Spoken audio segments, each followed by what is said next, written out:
this new year, I've decided to take a different approach to creating videos and creating content on this channel. In the past, I have asked viewers, what would you like to see? What content would you like to see on this channel? And no one really has an answer, so for this year, I'm just going to create content that I like, or that I want to do. And I'm not going to worry about getting any new subscribers or anything like that. I mean, if that comes, I'm grateful for it, of course, much gratitude. I'm not too concerned about it, though. I'm going to publish content that I think folks that are similar to me in personality would like to watch. Stuff that goes in depth on grammar, mostly, and also other interests outside of that that correlate with the path of quantum grammar, and that stuff that I like, basically.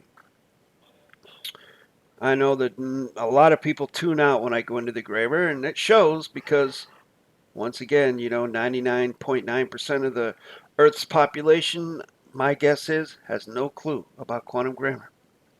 And that includes those folks over on those other channels with the chief and all that. But I digress. Here we go into this first comment sent by Paul Cha. And they say, for the Jason-Matthew of the glasses knowledge by the facts is with the sensation of the gratitude with the claim. Now I fully cognize, I'm pretty sure this Paul Cha really is just meaning to send a positive comment of some sort using their best estimation of what they think quantum grammar is, which unfortunately is not quantum grammar at all, anywhere near it. And I'm going to show you why, and I'm also going to show you how to fix it. As per the premise of this channel is to give closure. Here is a representation of what Palcha wrote. Now, first of all, looking at this, I see discrepancies in the casing of the letters. There's no consistency to it. The F and 4 is capitalized, the T and the is not. The J and Jason, M and Matthew, O and of are capitalized. The T and the is not. G is capitalized, K is capitalized, B is capitalized and by. T and the is capitalized. Fax, however, the F in fax is not. So I don't think they put very much thought into what they were writing when they wrote this. I'm sure it was just like a brrr and done. Now people can say, well, I was being casual, just being lazy, just being whatever. Well, with quantum grammar, the stakes are a little bit higher. Now I understand on this channel, yeah, you can put in the comments whatever you want to. It's not a big deal. I'm going to use it as a learning tool, a knowledge cultivation tool for the other viewers, as I'm doing now. But if you're in the real deal, so to speak, document, contract, postal vessel, court, venue, this ish ain't gonna fly at all, period. End of story. There's one specific thing that throws this whole sentence into adverb, verb, adjective, pronoun, even if it were correct with correct positional sequencing, which it's not. And that is this right here. The space between glass apostrophe S and knowledge. There needs to be a hyphen there, but there is not. So that throws the whole thing into adverb, verb, adjective, pronoun, even if all the positional sequencing was correct, which it's not. You have 3 positional loadial fact phrases in front of the verb. Big no-no. You have the positional by coming before the verb. Huge no-no. And then at the end, you have no authority. No, no, no, no, no, no, no. No, no, no, no, no. So what happens with a sentence like this? This is what happens. You get pronoun, adverb, adjective, pronoun, adverb, adjective, adjective, pronoun, adverb, adjective, adjective, pronoun, adverb, adjective, pronoun, adverb, adjective, pronoun, adverb, dangling participle verb. There you go. That's what you got. So how do you fix it? Let's find out. For the claim of the gratitude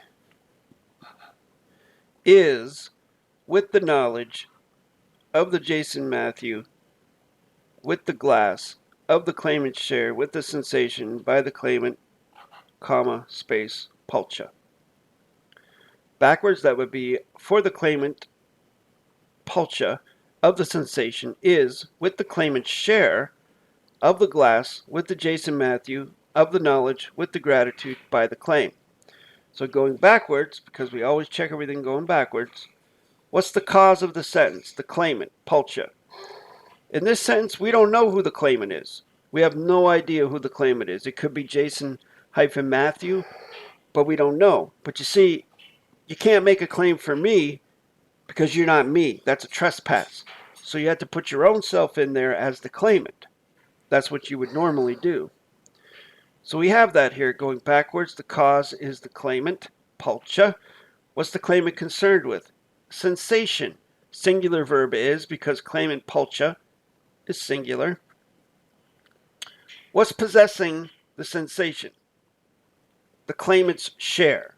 The claimant pulcha is sharing something. What's the claimant share concerned with? What's it concerned with? It's of the glass. What is possessing the glass? Jason Matthew. That's my name. What's the Jason Matthew of the glass concerned with? Knowledge. What's possessing the knowledge? The gratitude. And what is the source of that gratitude for the knowledge? This claim. By the claim. The claim is the authority then in this scenario. And the claim is made by the claimant pulcha. So pulcha is showing gratitude. Now you could have put for the claimant's knowledge of the facts is with the claim of the gratitude, with the knowledge of the Jason-Matthew, with the glass of the claimant's share, with the sensation by the claimant pulcha. But I wanted to simplify it a little bit. But you could have conceivably done what I just said there. So there you go. That's how you would write that with correctness, using correct grammar, without the benefit of the bottom line, bottom hyphen lining, i.e. underlining. That's why I've written the name like that. Next comment, another one from Pulcha, and they say, why did you not put colon preposition before your name? We go to the board for the Jason-Matthew of the glass. I would not put for the colon Jason-Matthew. Why? Because if you read that, it says for the Jason-Matthew. Why would you do that? I don't need a colon because it's already been positioned. See that? For the has positioned the fact Jason-Matthew. Now if I just want to use the colon for the, that's what it would look like. If I just wanted to use the colon for of the, I would do that. But if I'm writing it out in words, it would look like that. That's why. Next comment comes from MCCO Cest. MCCO estimated 2024. Is that what that means? I don't know. They say, IMO, the best take on the experience we are having is given by Don Miguel Ruiz in his book Mastery of Love. Oddly enough, the concept he gives doesn't require 73 books in blind belief. This fellow.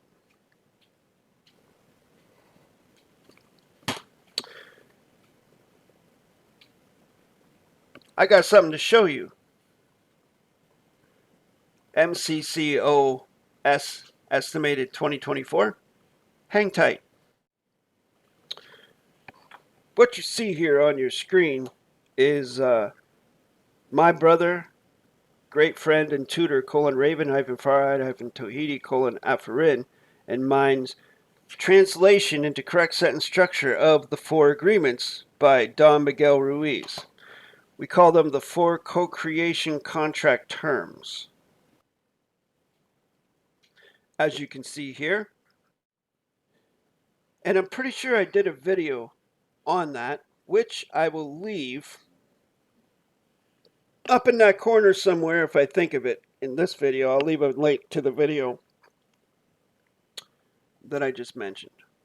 Next comment comes from longtime viewer Tedberry Combo, and they say, I've missed the past couple live stream. Hector's a beautiful cat. Thank you. I think all religions derive from Hinduism. You can think that. I did have a question for you concerning the word infinity. Can the prefix be left in concerning the word infinity as it is positive performance? It is not positive performance. IN means no. Period. End of story. IN means no. There is no positive performance about that prefix, especially since it's a vowel in front of a consonant at the beginning of a word. It's always no contract. And there are lots of videos for you to study, Teddy, that back up and verify this mechanic. It doesn't negate the meaning, it actually enforces it. That's another one, no force. It no forces it. No finite, no force. Hope you have a great year, new year. I hope you do too, Teddy. Thanks for the comment, and I hope someday you step forward and start taking the workshops, bro. I appreciate your comments and your positive thinking, though. Keep them coming. Another one from Pulcha, and they say, for the volition of the accountability by the closure is with the sensation of the condition of the claimant. Again, I'm not going to go through another lesson on this one. I did that at the beginning, but this is not correct sentence structure at all. This is basically pronoun, adverb, adjective, pronoun, adverb, adjective, pronoun, adverb, adjective, adjective, pronoun, adverb, adjective, pronoun, adverb, adjective, pronoun, adverb, dangling participle verb. There's no authority here. Nobody's saying who the claimant is. No one's claiming authority over this, whatever this is. There are three position loadial fact phrases in front of the verb, which negates the mathematical interface, yada, yada, yada. Please refer back to the very first comment in this video for the exact same lesson. But thank you for the comment, Pulcha, and thank you for your efforts. Keep it up.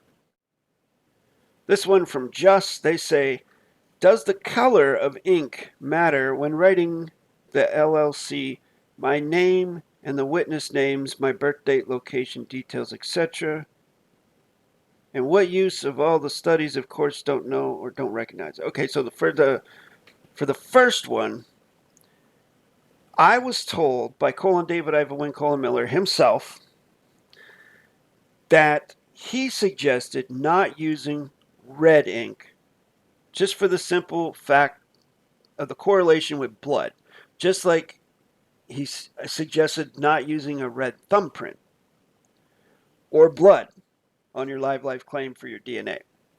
Just because it could be used against you, possibly, as some sort of biohazard if you have some sort of transmutable disease of some sort. Okay? I think that's pretty good advice. So I don't use red ink. Normally for me, what you're talking about there, I don't give a shit what color ink is used for anyone as long as I can read it. It's the ease of the communication which is the bottom line for me. Now, whether someone says that black means dead or blue means alive or water or maritime, that's their own personal perception. The value of a thing is what you ascribe to it. That's on them. What matters most is what you mean by it. You're the author. You authorize what the ink means. For me, the ink means I want to be understood. I want to be cognized. I want people to be able to read it with less than zero difficulty. All right? So that is why I use, usually, if I'm using black ink on a document, I will use a blue thumbprint. That way, the black ink is easily readable under the blue, or vice versa. I don't use black thumbprints and black ink normally, because when you put the black thumbprint over the name on the stamp or whatever, then you can't read the name. So what's the point? And I mean, you can use green, whatever other color you want to use. But the only thing that was ever told to me about ink was what I just told you that DAVID-WYNN Miller told me. And now the last comment, what use all the studies that the courts don't know or don't recognize it? Well, that's the point. That's the whole point, isn't it? You have to know this stuff well enough to teach it to another individual in a situation under duress. And so if you are conceivably in a foreign vessel on dry dock, i.e. the courts, and you know what you're doing is actually telling everyone in that room, you're voiding all the boxes and planes, and you're telling them to come up on a geometric level playing field of communication, i.e. correct sentence structure, communication, parsley, syntax, grammar. You're telling them to come up here where there are facts that are mathematically certified, no arguing, no opinions. Just correctly position facts. But they will not want to do that. Nor will they want to learn. I mean, conceivably, maybe they might want to learn, but I doubt it. They will vacate. They will kick your ass out of there. They will force you to leave. Anything to get away from it. And that's the whole point of this. To stop trespass. That's the point. That's the use of it. To stop bureaucratic trespass. By offering a fair and equitable place of contract, which the courts, the legal system, the fiction system, wants absolutely no part of. Now let's see what Don John Swaggart has to say. They say, for the transmission of this salutation is conception and cognition of the Professor Jason-Matthew by the salute. All right, right off the bat, we have the authority preceded by a concern, which is a big, huge no-no, throws the whole thing into adverb, verb, adjective, pronoun because it negates the mathematical interface. How does it negate the mathematical interface? Every correct sentence structure must start with for the facts of the facts. For the transmission of this salutation. That is correct. But when you read this backwards, by becomes for, of becomes with. So now it becomes for the salute with the. You see? It has to be for the of the. For the facts of the facts. For the facts of the facts. Every time. But it's not the case here. So therefore, this is adverb, verb, adjective, pronoun, fiction, babble. Not to mention the glaring PRO, particle negation, in professor, which I'm surprised Don John Swaggart put that in there. But let's see what he has to say. I experienced difficulty in determining which should be the cause and which should be the concern when the cause and concern appear to be closely related or they are described similarly. Here I sense that transmission and salutation are incorrectly positioned as cause and concern consequence. The volition to give salute came first, and the transmittal is then sequential thus. Let's look at his sentence here. Well, first of all, it's good to think of the sentence in terms of a claim. You're making a claim. So what is the main idea of your claim? What are you claiming? Boil it down to one word. What is it mostly about? If you can credential that, if you have closure on that, then the rest falls into place.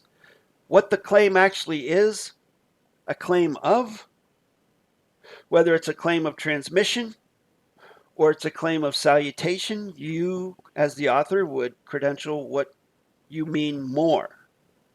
Transmission or salutation, then everything else would fall into place around that. But that's why it's a good idea to put in for the claimant's knowledge of the facts is with the claim.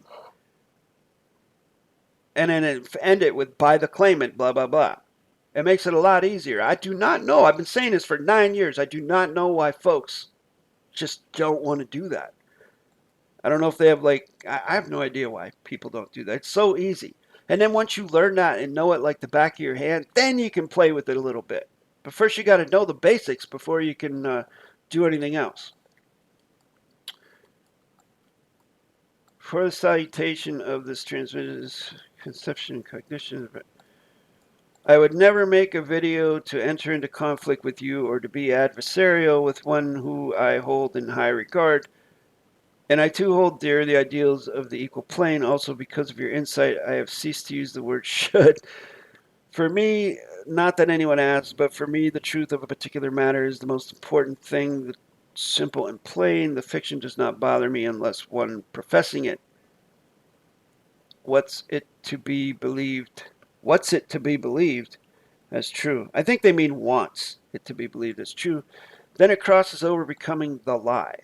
Here I send you many thanks for time and effort and energy you have put forward in amassing your video tutorial archive. Best regards and peace.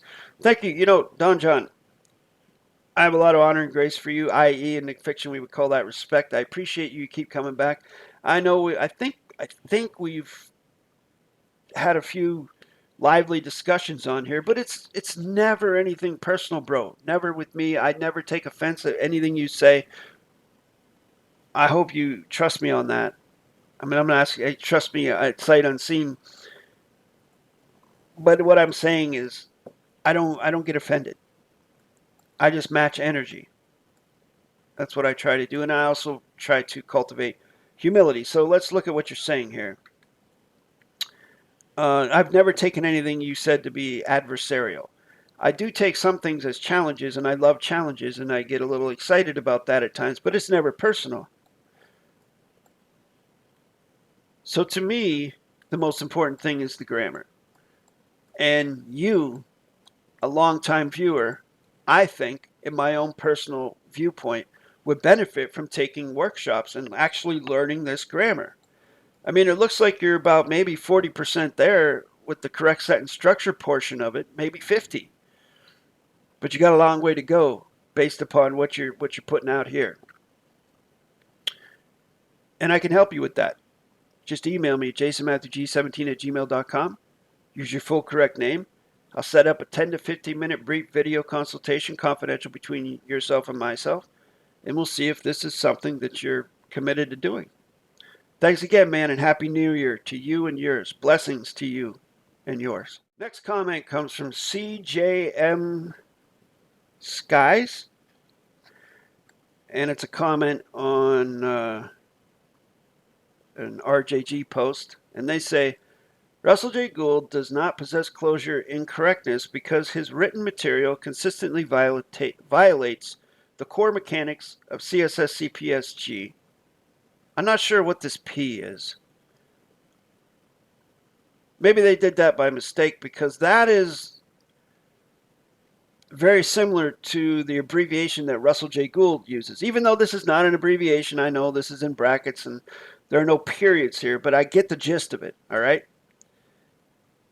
He calls what he's doing correct sentence structure, communication, parse, syntax, grammar, performance. He added the word performance after his mentor and tutor, DAVID-WYNN Miller, passed away. I don't use that. I use what David taught. Correct sentence structure, communication, parse, syntax, grammar, with grammar being the authority coming at the end of the word. This is something completely different. Just as correct sentence structure, communication, parse, syntax, grammar is known as quantum grammar, correct sentence structure, communication, parse, syntax, grammar, performance is also known as quantum gobbledygook. Improper positional chains, misuse of colons, conjunctions, adverbs, and future tense constructions that prevent positional lodial fact closure in the now space. His work demonstrates knowledge of procedural performance, but not sustained, mathematically sound syntax performance. I agree with that. I agree with that. Jason F. Matthew Glass possesses closure and correctness because his syntax consistently demonstrates position, logical fact integrity, reads forward and backward without deviation, and withstands public stop and correct scrutiny. His claims are constructed with verified positional grammar, neutral conjunction handling, and now space factual closure, showing mastery of the language as a functioning mathematical interface rather than a stylistic or promotional form. Thank you, Jason, for being a pioneer in this technology and correctness. Wow. That was a super articulate comment. We don't that's a rare occurrence. I like that. Whoever wrote that put a lot of thought into that, and I appreciate what they're saying there. I feel like I know who this is, but I don't know for sure. So if it is who I think it is, thank you very much. I appreciate that, and I hope you're doing well with whatever you're doing. Next one comes from Tedberry Combo, and they say, you're the only person on the net that doesn't hold this wonderful technology to ransom. As a person that watches your free videos, to which I'm very thankful, I will gain full closure. I've learned enough from you to know when someone doesn't have closure and use quantum gobbledygook. You're much appreciated. Thank you, Tedberry. 2 thumbs up to your consistent viewership, and I hope you achieve your goal of getting full closure by watching the videos. Much appreciated, man. Next comment, another one from Don John Swagger, and they say, YOD code. They're referring to a comment that I received. The testing of the patients comes in many varieties of strange. From my way, the judgment cast from what is apparent is valid, but again, that is from my way of doing things. It appears to me that some of the folks who come across the correct sentence structure, parse, syntax, grammar, correct sentence structure, communication, parse, syntax, grammar, concepts seem to, for some reason, take it to some metaphysical, spiritual level, exclusively leaving off the mundane cosmology of language as a precision tool. But I don't know much. Hey, me neither, man. Me neither. I will say this. For myself, I have found a metaphysical or spiritual level in this grammar. But it's not something I'm going to teach anyone anywhere who does not have closure on this grammar. First, you have to have the basics before you can go to the other stuff. Do you see what I'm saying?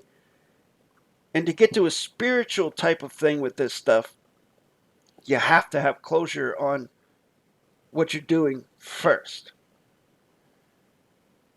I'm trying to think of an analogy for that. It's very hard to think of an analogy for that, though. You got to prepare yourself for it. You got to know what it is. You got to. It would be like, okay, the old go-to analogy that I use with martial arts, boxing. All right, you maybe watch boxers box, and you may get some 16-ounce gloves and some headgear and mouthpieces and mess around with your friends in the garage. But you're not going to go into a professional boxing ring and box Tyson Fury, or box Roy Jones Jr., or box Julio Cesar Chavez, or even, Floyd Mayweather for that matter. You're not going to do it because you're going to get killed or unalived. You see what I'm saying? So that's kind of like the spiritual part is sort of like the professional boxer, Mayweather. You have to have your basics. You have to go through a gym. You have to join a gym, get your form perfect, get your defense, your footwork, everything perfect. Thousands and thousands and thousands and hundreds of thousands of repetitions. Repetition is the mother of technique, as my coach used to say, my boxing coach. And then once you get that down, then you can up your ante into the spiritual part of it. That's my perspective on it anyways. So it is possible to go to that metaphysical plane. You just have to have closure first to know what the F you're talking about before you talk about it. Next comment comes from John Wick, and they say, oops, unknowing this information about placing a blood signature on a court document, I have done this. Then I had copies made to give to the man, woman, clerk of the court, man or woman acting as judge and prosecutor. I did have state police call me about it. However, I haven't heard anything more from it. Now, I did let this sit for about an hour or two before having them make me copies, even though the ignorance of the people about the illness scares them. No, there was nothing in my blood that would harm anyone other than their feeble emotions programmed in by the parasites wanting the ignorant to remain in fear that some deadly lie floating in the air is going to kill them if they don't run to suicide lines to be poisoned with the so-called cure. As to Africans back in the 80s, how well Bill Gates' poison and his method of defense turned out for the 120 million plus Africans he murdered with those shots back then. I understand what this individual is saying, and I'm not saying that you're going to necessarily get in trouble for using blood on a document in a foreign vessel in dry dock. What I am saying is that David-WYNN Miller advised me against it. Why take the chance? Why give them something they could possibly use against you? Why would you give them that chance? It's like walking in with you knowingly with a hand tied behind your back into a boxing match. Why would you even do that? Unless you're that confident or you just don't care, that's fine. Also, there's a lot of assumption in this scenario here, and lack of consideration for other folks who may not be as knowledgeable as this individual is, perhaps, about bloodborne pathogens and whatnot, and viruses and whatnot. There are people that may be genuinely afraid, and for someone to be condescending towards people who are genuinely afraid, well, that's bullyish behavior. That's a bully. I don't condone that. I like the balance of the honor and the grace, position of peace and neutrality, and the maintenance of Rule 1, Rule Equal. Next comment comes from TikTok, and they say, Danielson says, it's finally over. Q and the White Hats, YouTube, watch Follow the Cabal 1 to 10. Where we go one, we go all. God bless. And then I say, I'm not sure where you are located, but it certainly isn't anywhere on any known continent that has a post office. Meaning, I was going to say something more sarcastic, like, where are you, Narnia? There hasn't been any change. There hasn't been any indication of what they're saying up there. But I tried to find a really, really super nice way to say it. New year, new me.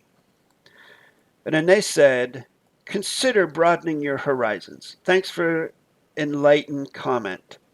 God bless. So now they're being sarcastic by my perception. So then I say, just curious as to what you are referencing. And I show left wing, right wing, and the beak. They all belong to the same beak right here. You know that beak. The evil elites have been and are being rounded up. They have been taken down. Their horrific crimes exposed. The Luciferians, pedophiles, child trafficking, blah, blah, blah. And then I say finally, consider providing evidence and proof to back up your claims. Thanks for your comments. Odin bless. So now I'm being sarcastic. And of course, they stop commenting. Because once you ask someone for proof of what they're saying, they STFU. They literally do, because they have no proof. Or they will start personally attacking you using ad hominems and strawmen and things like that. That's what I've found anyways in my 9-year platform career. Final comment comes from Brandon Phillips, and they say, Jason, how are you syntaxing a word that doesn't exist? It's interesting that they don't put their adverb, verb, adjective, pronoun, fiction, babble into brackets. They're literally using fiction, babble, but yet they're putting the ing in brackets. That's interesting. I.e., a word you made up. I'm assuming you are being cheeky. I was. But I'm genuinely curious how a participle word makes your syntax correct. A participle word does not make my syntax correct. I guess you'd have to know how to syntax before you can make a comment on what I'm doing with syntax. So then my Kuliana is, aren't all words, especially names, made up by someone somewhere? So what they're talking about is I used a word, I don't even remember what the word was. It was a word I made up, though, for sure. Let's take a word like Karen that people use. Oh, that's a Karen. Now, how are you going to know what someone means if they mean Karen as in it's actually a person's name, or Karen, the modern meaning of a woke liberal, or someone who shouts or makes a big deal out of nothing, something like that? How are you going to know? Well, it's all in the context of what's being used. You have a tangible contract with it, as opposed to the word the. I think the word actually was wokeify or something that I made up. I made up a word called wokeify, I think. I think that most folks have a tangible contract with that, even though it's not in an etymology dictionary. You have a tangible contract with what it means to be woke. Don't you, Brandon? Especially in the context of that, it was implied in the modern sense, not as in someone woke up from a sleep. But again, it's fiction babble, so it doesn't matter. I mean, if you have a different syntax for it, you of course could provide it if you had a different syntax value than mine, but then you'd have to provide closure with it and explain it to me, or explain it to the public. So there you go. That's my challenge to you, Brandon. If you feel it should be something else, if you feel a different scenario would be presented, please present it. And I'll take it into consideration for sure. We could have a discussion about it if it's important to you. If it's not important to you, then I think it's basically enough to know whether a word is classified as tangible contract or non-tangible contract. Do you have a tangible contract with the word wokeify in the same way that you have a tangible contract with Karen or with cup? Or is it non-tangible in the same way that the, of, this, those types of words are?